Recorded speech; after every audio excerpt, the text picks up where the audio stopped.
Hey everyone, I'm going to show you how to fix Claude not working on iPhone. So I'm going to show you a simple way to fix Claude if it's not working properly on your iPhone. So if Claude is freezing, crashing, refusing to open, or just not responding correctly, one thing you can try is offloading and reinstalling the app. To get started, open your iPhone settings. Once you're in settings, scroll down and tap General. From there, scroll down a bit and look for iPhone storage and tap on it. Your iPhone may take a few seconds to load the list of installed apps, so just wait for it to finish. Now scroll through the list and look for Claude. Click Show All and tap Claude.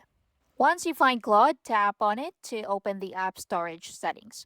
So here you'll see a couple of options, including offload app and delete app. For this method, we don't want to delete app completely. Instead, let's tap offload app. So a confirmation message will appear. Tap offload app again to confirm. Your iPhone will then remove the app itself while keeping its documents and data stored on your device. Once the process is complete, the offload app option should change to reinstall app.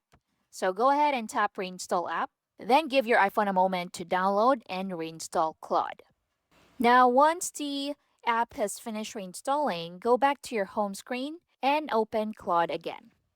So try using the app normally and check if the problem has been resolved.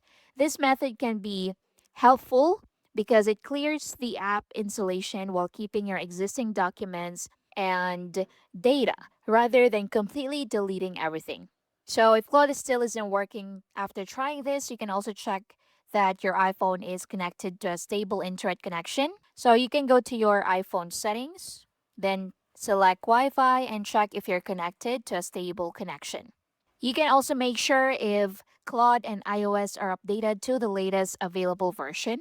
So again, open settings, then scroll down and go to general, then go to software update and make sure your phone or iOS is updated. You can also go to App Store and make sure Claude app is updated as well. So if an update is available, go ahead and click on that to update the app. But in many cases, simply uploading and reinstalling the app can help resolve temporary app issues. And that's it. Thank you for watching.